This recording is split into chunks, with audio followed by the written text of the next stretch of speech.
Hello students, welcome to online maths class. This is your maths teacher. Dear students, we are continuing chapter number 6 lines and angles, and yesterday we had captured a short summary of lines which are parallel to same line. So let's have a short recap of this topic again.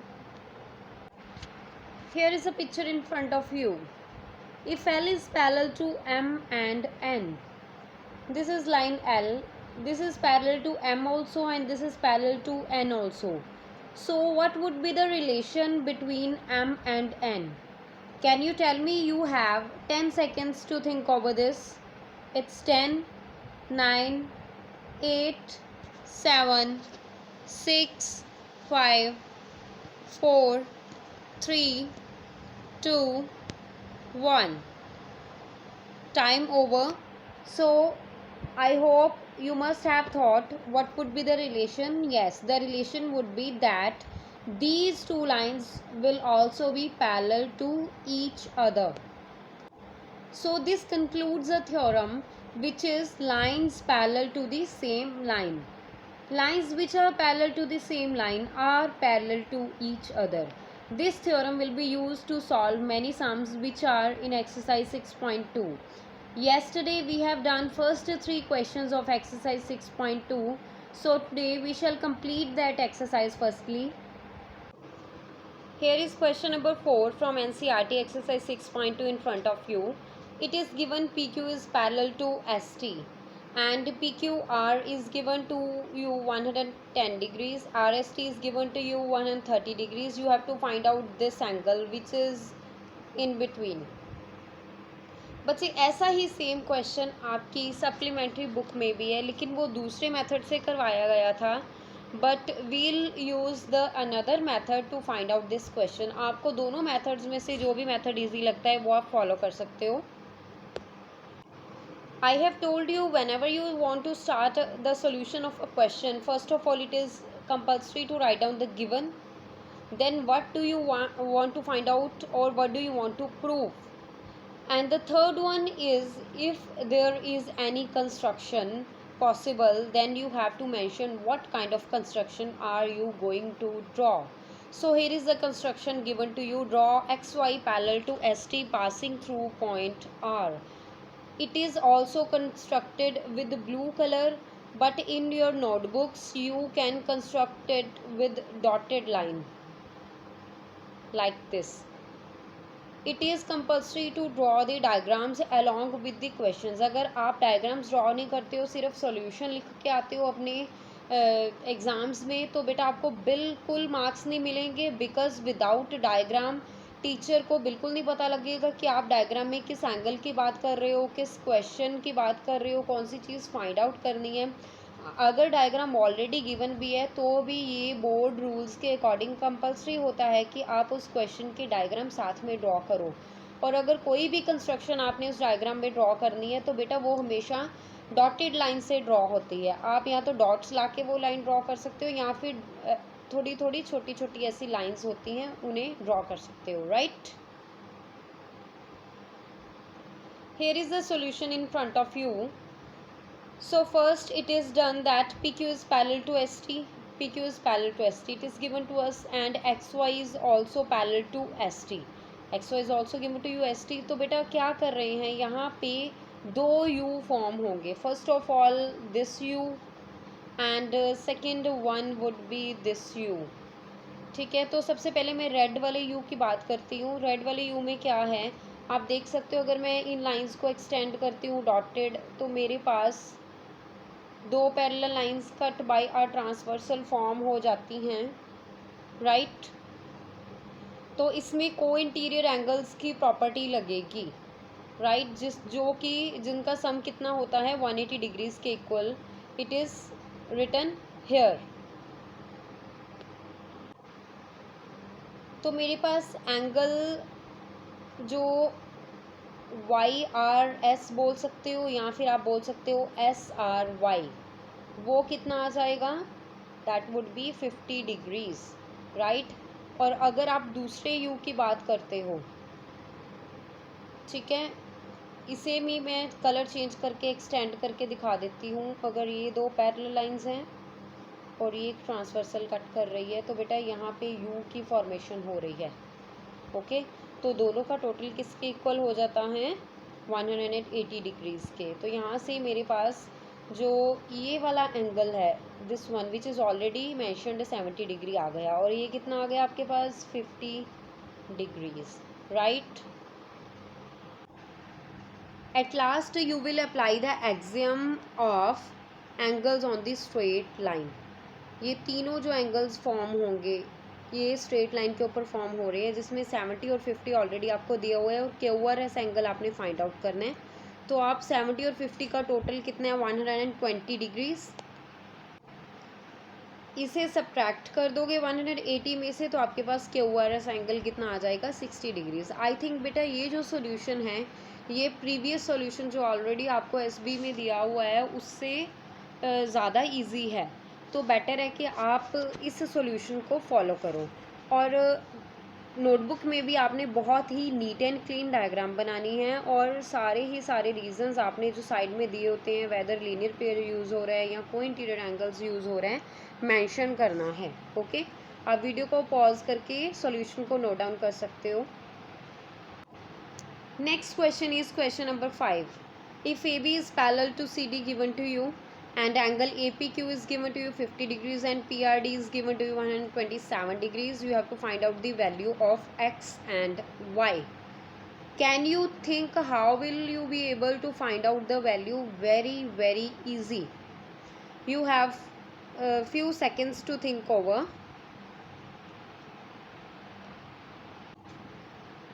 Here is the solution in front of you. बेटा solution पढ़ने से पहले आप खुद भी एक बार सोच लिया करो कि एंगल्स कैसे निकलेंगे। तो मैं आपको वैसे बता देती हूँ, ये देख सकते हो आप, इज़ इट फॉर्मिंग Z, तो ये टोटल एंगल इसके इक्वल है। Y + 50 किसके इक्वल आ जाएगा आपके पास, 127 डिग्रीज के इक्वल। तो वहाँ से 127 में से अगर 50 को रिड्यूस कर दोगे you will get Y। Another thing is you can see this Z. These two angles are forming in between corners of Z, और Z जहाँ बनता है तो कौन से एंगल्स बनते हैं, ऑल्टरनेट इंटीरियर एंगल्स। तो यहाँ पे यही प्रॉपर्टी यूज हुई है बेटा, X = 50 डिग्री आ गया है, और दूसरा एंगल जो आपके पास 127 में से 50 डिग्रीज को रिड्यूस करके आ गया वो है 77 डिग्रीज। बच्चे एंगल्स जब लिखते हैं तब डिग्रीज का सिंबल लगाना भूल जाते हैं, बिल्कुल नहीं भूलना, सिंबल्स लगाने मस्ट है हर एक स्टेप में, और एट लास्ट आपने आंसर भी लिखना होता है जिस फॉर्म में आपको क्वेश्चन पूछा गया है। तो आप बेटा वीडियो को पॉज करके सॉल्यूशन नोट डाउन कर सकते हो। लास्ट क्वेश्चन जो है बेटा थोड़ा सा फिजिक्स इसमें यूज़ हो रहा है, टेक्निकल सा क्वेश्चन है, प्रूव करने वाला। मैं आपको क्वेश्चन बता देती हूँ। यहाँ पे दिया हुआ है कि आपके पास दो मिरर्स हैं, राइट, दीज आर 2 मिरर्स। आप देख सकते हो यहाँ पे ऐसी ऐसी लाइंस लगी हुई हैं, ये मिरर को शो करने के लिए यूज़ की जाती हैं साइंस में, फिजिक्स में। एक इंसिडेंट रे, ठीक है, 2 mirrors are placed parallel to each other, एक दूसरे के पैरेलल रखे हुए हैं। An incident ray AB strikes, AB ray strike करती है इस मिरर को। जब एक इंसिडेंट रे मिरर को स्ट्राइक करती है तो रिफ्लेक्ट होके वो अपना पाथ चेंज कर लेती है, and the reflected ray moves along the path BC and strikes the mirror RS। जब ये फॉरवर्ड जाती है, मैं इसका कलर चेंज कर देती हूँ दूसरे मिरर के लिए, जब ये फॉरवर्ड चली गई तो इसने इस मिरर को यहाँ पे टच किया, स्ट्राइक करके ये वापस यहाँ पे चली गई, राइट। अब जो ऊपर वाला मिरर है ब्लैक कलर वाला, उसके लिए फर्स्ट वाली ब्लैक लाइन इंसिडेंट रे है और दूसरी वाली ब्लैक लाइन रिफ्लेक्टेड रे है। लेकिन नीचे वाले येलो वाले मिरर के लिए जो ब्लैक वाले मिरर की रिफ्लेक्टेड रे है वो कौन सी बन गई, इंसिडेंट रे, और वो रिफ्लेक्ट होके फर्दर क्या हो गई, रिफ्लेक्टेड रे बन गई। तो आपने फाइंड आउट करना है, सॉरी आपने प्रूव करना है कि AB जो है वो CD के पैरेलल है, मतलब this incident ray and this final reflected ray, these both will be parallel to each other. So for this हम यहाँ पे एक कंस्ट्रक्शन कर रहे हैं। आप देख सकते हो, draw the normal lines BM and NC and mark the angles from 1 to 4। Normal draw की हुई है। नॉर्मल बेटा एक रे का नेम होता है, जैसे इंसिडेंट रे होती है, रिफ्लेक्टेड रे होती है, वैसे ही एक नॉर्मल रे होती है। नॉर्मल रे इंसिडेंट रे और रिफ्लेक्टेड रे के बिल्कुल सेंटर में उसे बाइसेक्ट करती है, दोनों एंगल्स को इक्वल पार्ट्स में। ये नॉर्मल की प्रॉपर्टी होती है। ये चीज़ आप साइंस में पढ़ सकते हो अपने लॉज ऑफ रिफ्लेक्शन वाले चैप्टर में। सिमिलरली ये भी एक नॉर्मल ड्रॉ करती है जो 3 और 4 एंगल्स को 2 इक्वल पार्ट्स में डिवाइड कर रही है, right. So it is written that angle 1 will be equal to angle 2 और half of angle A B C. अब 1 और 2 एंगल्स दोनों एक दूसरे के इक्वल हैं और दोनों ही full A B C angle का हाफ हैं। सिमिलरली आपके पास एंगल 3 एंड 4 ब्लैक वाले दोनों इक्वल्स हैं और फुल ब्लैक वाले का क्या है, हाफ है। अब हमारे पास नेक्स्ट क्या स्टेप रहेगा, we know angle 1 is equal to angle 2 and angle 3 is equal to angle 4, like angle 1 is equal to angle 2 and angle 3 is equal to angle 4। But आप मुझे ये बता सकते हो कि 2 और 3 में भी कोई रिलेशन है? यस, 2 और 3 भी आपस में इक्वल हैं। ये देखो, क्योंकि नॉर्मल जो हैं एक दूसरे के पैरेलल हैं और यहाँ पे ये इनकी ट्रांसवर्सल बन गई, तो 2 एंगल जो है वो 3 एंगल के इक्वल आ जाएगा, राइट। तो 2 की प्लेस पे हम यहाँ पे 1 लिख देंगे और 3 की प्लेस पे हम यहाँ पे क्या लिख देंगे, 4। तो ऑटोमेटिकली हमारे पास एंगल 1 भी एंगल 4 के इक्वल आ जाएगा। हेयर यू कैन सी 2 को 3 के इक्वल इन्होंने प्रूव कर दिया है। Now if angle 2 is equal to angle 3, so what is the value of angle 2? The value of angle 2 is half ABC, and what is the value of angle 3? The value of angle 3 is half BCD। दोनों तरफ half half cancel हो गया, तो हमारे पास क्या रह गया, angle ABC is equal to angle BCD, and these two angles are forming alternate interior angles and are equal। और जब alternate interior angles equal हो जाते हैं तब lines क्या हो जाती हैं, parallel। So it is proved that AB is parallel to CD। You can pause the video timely and you can note down the solution of this question। Continuing further, let's start practice question 9, which is given at SB24 in your supplementary book। बेटा ये chapter थोड़ा सा लेंदी है क्योंकि इसमें questions बहुत ज़्यादा है सॉल्व करने के लिए, तो मैं कुछ क्वेश्चंस तो आपको क्लासरूम में ही करवाऊंगी और कुछ क्वेश्चंस आपको प्रैक्टिस के लिए दूंगी, तो सब बच्चों ने क्वेश्चंस ज़रूर ट्राई करने हैं। So we shall start practice question 9। Here is the question in front of you. If two interior angles on the same side of transversal, that means co-interior angles। Short name कौन सा होता है, co-interior angles। intersecting two parallel lines are in ratio 2:3। मतलब अगर दो co-interior angles की ratio 2:3 दी हुई है, find the measure of angles. तो बेटा हमेशा आपने उन दोनों एंगल्स को किसी भी और वेरिएबल के साथ मल्टीप्लाई करके प्लस करके 180 के इक्वल लिख लेना है। यहाँ पे x के साथ मल्टीप्लाई कर दिया गया और लेट कर लिया गया है कि BOP एंगल जो है वो 2x है और DPO एंगल जो है वो 3x है। अब दोनों को इंटीरियर एंगल्स है। यहाँ पे बेटा एक मिस्टेक है, आप इसे ठीक कर लो।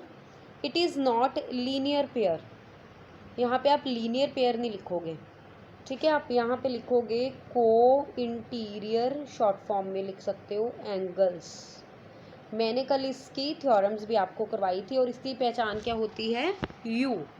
सो इट इज़ को interior angles, it is not a linear pair. तो दोनों की वैल्यूज़ आपने यहाँ पे पुट कर दी, 2x + 3x। वहाँ से सॉल्व करके आपके पास x आ गया 36 डिग्रीज। फर्दर आप x को 2x और 3x में पुट कर दोगे और दोनों एंगल्स को फाइंड आउट कर लोगे। That comes up to be 72 degrees and 108 degrees. So आप सिर्फ इस क्वेश्चन में यहाँ पे को इंटीरियर एंगल्स लिख सकते हो, लीनियर पेयर को काट के। यहाँ पे आप को इंटीरियर एंगल्स नोट डाउन कर लो और क्वेश्चन का सॉल्यूशन जो है अपनी नोटबुक में नोट डाउन कर लो, राइट।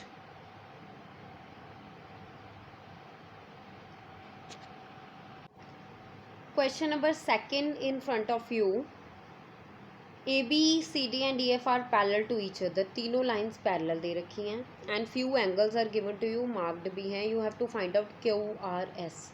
मैं हाईलाइट कर रही हूँ बेटा दूसरे कलर से कि आपने ये वाला कंप्लीट एंगल फाइंड आउट करना है, विच इज़ येलो. पूरा ये एंगल फाइंड आउट करना है आपने, राइट, दिस वन. तो इस एंगल को फाइंड आउट करने के लिए मैं आपको पहले बता देती हूँ कि आप ये एंगल कैसे फाइंड आउट कर सकते हो. फर्स्ट ऑफ ऑल बेटा आप देख सकते हो कि ये जो 25 डिग्रीज दिया हुआ है, यहाँ पे z बन रहा है छोटा सा, तो ये कितना हो जाएगा 25, right. This one angle will be 25 degrees.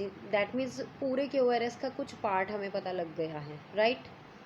उसके बाद क्या है, 60 है तो ये भी 60 होगा because these two are corresponding angles, तो ये भी कितना हो जाएगा आपका 60. ओके, तो इसका लेफ्ट वाला पार्ट जो ऊपर है वो कितना रह जाएगा 120 degree because it is forming a linear pair. Now this red 120 degree and this red 120 degree, तो ये भी आपके पास कितना हो जाएगा 120 डिग्रीज. तो टोटल 120 डिग्रीज और 25 डिग्रीज को मिला के आपके पास ये ब्लू कलर वाला एंगल QRS बन जाएगा 145 degrees, right. Construction is given to you in front of you. ये आपने अपनी पेंसिल के साथ ड्रॉ करनी है. फिगर्स जो हैं किसी भी बच्चे ने फ्री हैंड ड्रॉ नहीं करनी. You have to use scale and a sharp dark colour pencil to draw the diagrams. You can note down this solution. First of all आपके पास देख सकते हो TUA एंगल इन्होंने फाइंड आउट किया हुआ है जो कि कितना आ रहा है आपके पास 120 डिग्रीज. TUA एंगल ये मैं यहाँ पे मार्क कर रही हूँ ब्लू कलर के साथ, right. Pause the video and note down the solution of this page. And this is rest of the solution. TUA find out करने के बाद डायरेक्टली QRS निकल गया. SRA को उन्होंने लिख दिया TUA के इक्वल है ये वाला एंगल 120 डिग्रीज, राइट. और 25 डिग्रीज वाला भी मैं कलर चेंज करके रेड कलर लिख देती हूँ. ये दोनों एंगल्स बन गए हैं 25 डिग्रीज. देन ब्लू और रेड को प्लस करके इन्होंने यहाँ पे QRS निकाल लिया जो कि कितना है आपके पास 145 degrees, right. You can pause the video and note down the solution. So today we have done first two questions of practice question 9 and now it's time for your homework. Your homework for today is you have to practice from question 9.3 to question 9.10. All these questions you have to practice in your rough notebook and tomorrow I will share the solutions of these questions with you. और बेटा हर एक बच्चे ने ये questions try करने हैं क्योंकि आपको देखने में तो ये क्वेश्चंस टफ लगेंगे लेकिन होते ये सबसे ज़्यादा इजी एंड इंटरेस्टिंग है. आप अपने माइंड को फटाफट यूज़ करके शार्पली फाइंड आउट कर सकते हो कि मुझे ये एंगल इसके इक्वल करना है, ये एंगल इसके इक्वल करना है और इन दोनों का टोटल या इन दोनों को सब्ट्रैक्ट करके या ये थ्योरम यूज़ करके ये एक्सियम यूज़ करके मेरे पास ये वाला एंगल आ जाएगा. सो दीज आर मतलब such type of questions which makes your skills sharp. हर एक बच्चे ने ये क्वेश्चन खुद ही ट्राई करने हैं और मैं कल इन क्वेश्चंस के सॉल्यूशंस पहले आपके साथ डिस्कस करूँगी and we'll continue our work further. Okay, that's all for today. Happy learning.